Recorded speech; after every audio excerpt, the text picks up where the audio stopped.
बेटा तापमान के बारे में तो आपने पढ़ा है, बारिश के बारे में भी पता है। आर्द्रता क्या होती है? आपको पता है ना कि हमारे वातावरण में, वायुमंडल में जल जलवाष्प के रूप में हमेशा होता है। ठीक है बेटा, तो जलवाष्प का वायुमंडल में होना और उसकी मात्रा को ही हम आर्द्रता कहते हैं। तो इन जलवायु परिस्थितियों के अनुसार अलग अलग फसलें अलग अलग मौसम में उगाई जाती हैं। इन्हें मुख्य तौर से बेटा दो भागों में बांटा गया है। पहली है खरीफ फसल, दूसरी है रबी फसल। इन दोनों में बेटा अंतर पूछा जाता है तो आप इनका अंतर जान लें। खरीफ फसल वह फसल जिन्हें वर्षा ऋतु में बोया जाता है, खरीफ फसल कहलाती हैं। याद करो वर्षा ऋतु जो कि हमारे जून से सितंबर तक होती है। इसका उदाहरण है बेटा धान, मक्का, सोयाबीन, मूंगफली, कपास। रबी फसल शीत ऋतु जो कि हमारी अक्टूबर से मार्च तक चलती है। इस समय में जो फसलें उगाई जाती हैं उसे रबी फसल कहते हैं। उदाहरण बेटा गेहूँ, चना, मटर, सरसों, अलसी, ये सारी हमारी रबी फसल हैं। इसके अलावा भी हमारी दालें और सब्जियां ग्रीष्म ऋतु में उगाई जाती हैं।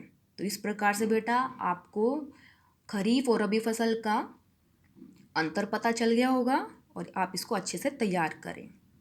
अब आती है बेटा कि फसल उत्पादन के लिए कौन सी फसल पद्धतियाँ इस्तेमाल की जाती हैं।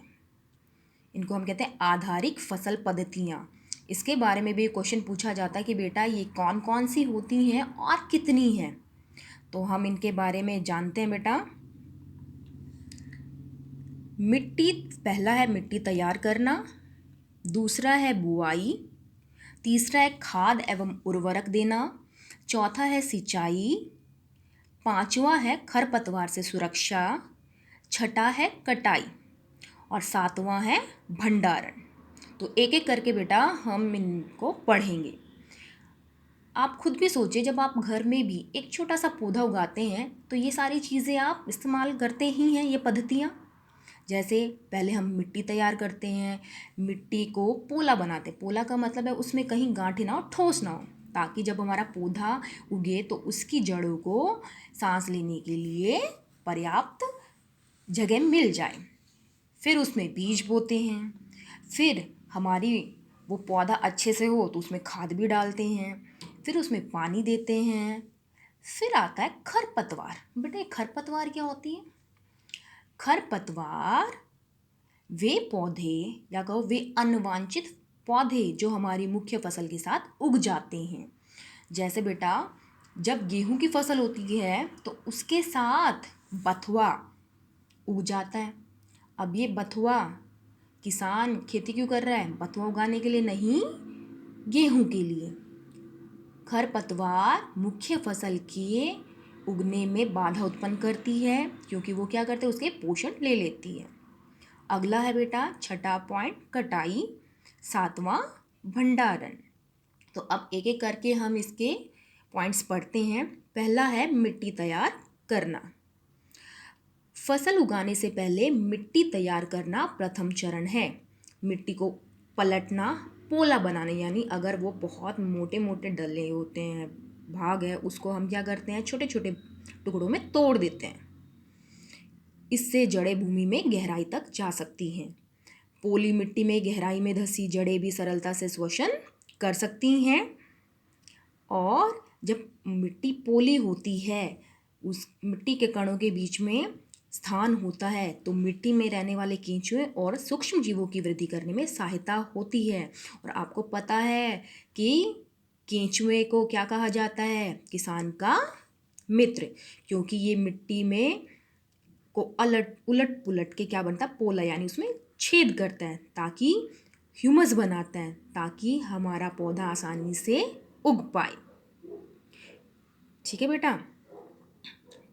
अब इसके अतिरिक्त हमारे जो मिट्टी है उसमें मृत पौधे, जंतु भी पाए जाते हैं जो सरल रूप में बदलते रहते हैं और पौधे के लिए पोषक तत्व का काम करते हैं।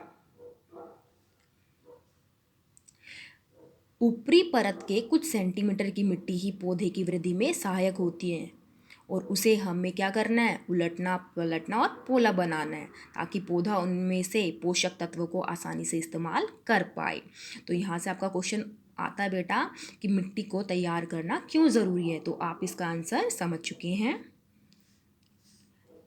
और मिट्टी को उलटने पलटने एवं पोला करने की प्रक्रिया को हम क्या कहते हैं, जुताई। तो यहाँ से परिभाषा पूछी जा सकती है आपसे कि जुताई क्या होती है, कि मिट्टी को उलटने पलटने एवं पोला करने की प्रक्रिया जुताई कहलाती है। जब हम फसल उगाते हैं तो बेटा वहाँ सिर्फ हाथ से तो ही हम मिट्टी को उलट पलट नहीं सकते, इसके लिए किसान हल चलाता है, ट्रैक्टर चलाता है, जिससे कि यदि मिट्टी ज़्यादा कठोर हो गई है तो वो आसानी से छोटे छोटे टुकड़ों में टूट जाए।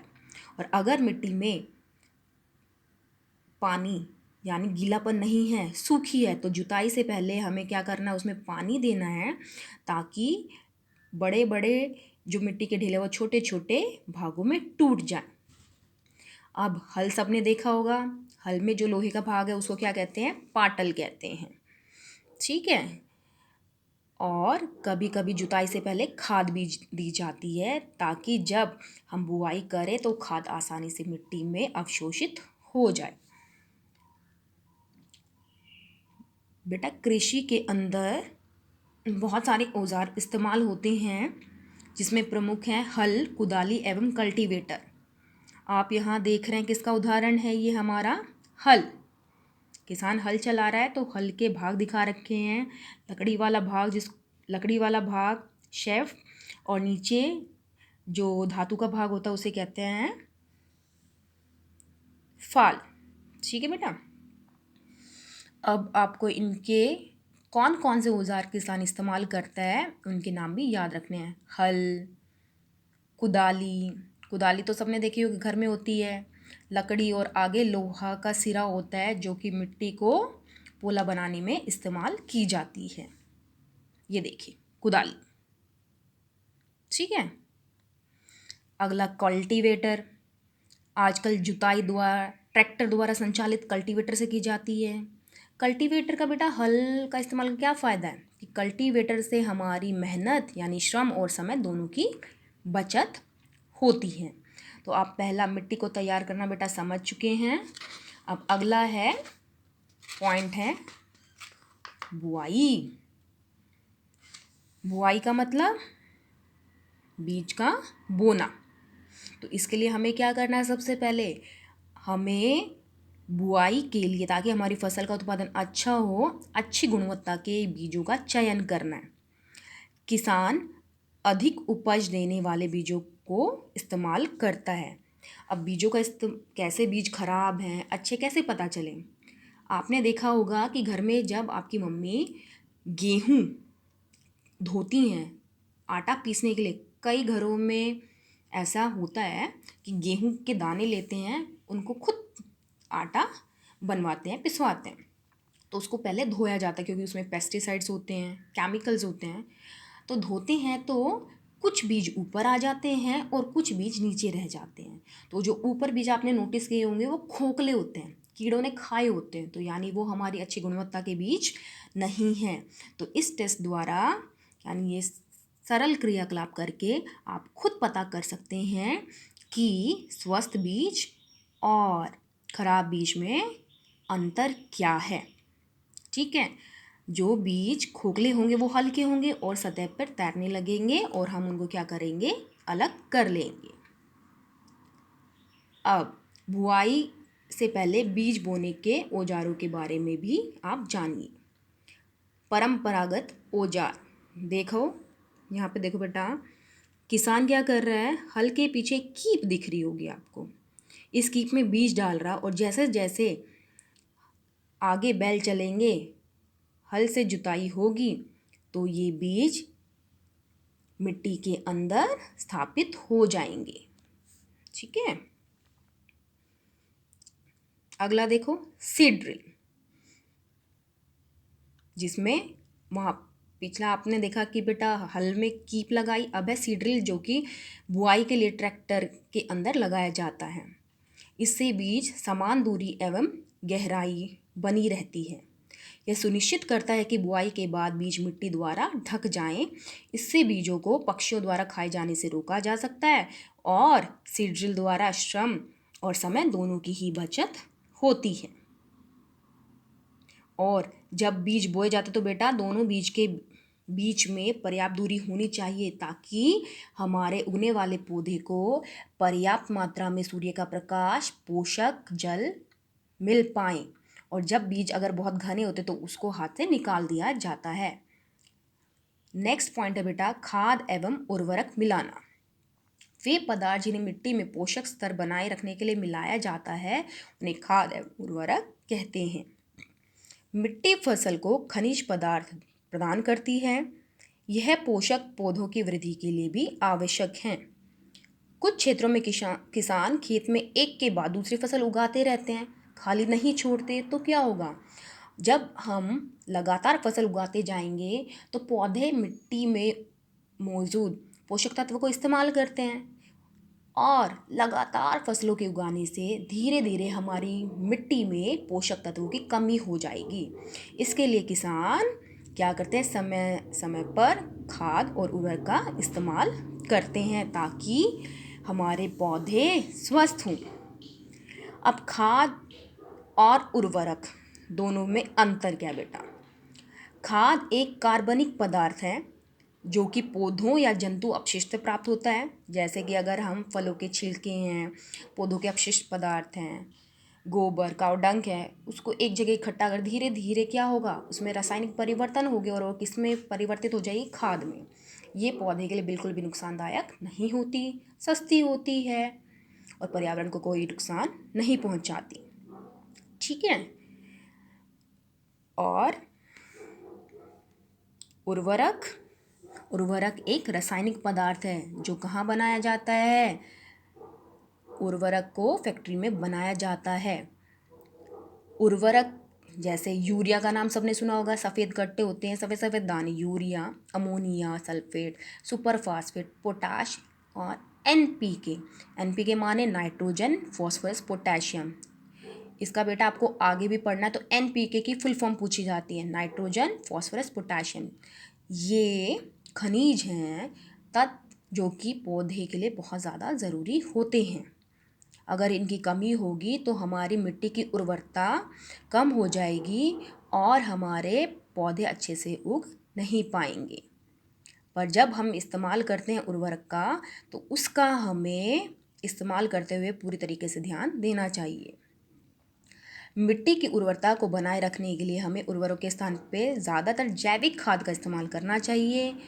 और जब भी फसल उगाए किसान तो 2 फसलों के बीच में कुछ समय के लिए खेत को खाली छोड़ देना चाहिए ताकि मिट्टी के अंदर पोषक तत्व पुनः आ जाए, पूर्ति हो पाए।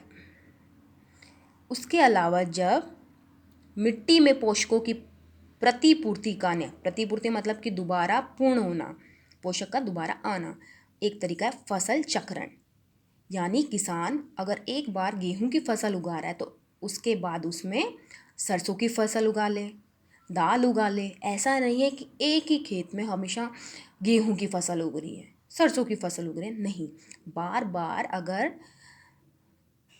फसल को बदला जाएगा तो मिट्टी की पोषक तत्व बने रहेंगे, क्योंकि एक ही फसल एक जैसे ही पोषक तत्व इस्तेमाल करती है। ठीक है। और आपने पहले भी पढ़ा था जैसे कि राइजोबियम नाम का बैक्टीरिया, ये कौन, फलीदार जो हमारी दालें होते हैं, फलीदार पौधे उनकी जड़ों में पाए जाते हैं और वायुमंडल में जो उपस्थित नाइट्रोजन है उसका इस्तेमाल करके हमारी मिट्टी की उर्वरता को बनाए रखते हैं। यहाँ पे बेटा आपको दिखाई दे रहा उर्वरक और खाद में अंतर। ठीक है। उर्वरक एक मानव निर्मित लवण है, खाद एक प्राकृतिक पदार्थ है। उर्वरक कहाँ बनाए जाते हैं? फैक्ट्रियों में, और खाद खेतों में। उर्वरक से मिट्टी को ह्यूमस प्राप्त नहीं होता खाद से मिट्टी को ह्यूमस प्राप्त होता है। उर्वरक में पादप पोषक जैसे कि नाइट्रोजन, फॉस्फोरस तथा पोटेशियम बहुत अधिक मात्रा प्रचुरता यानी अधिक मात्रा में पाए जाते हैं, और खाद में पादप पोषक तुलनात्मक कम होते हैं।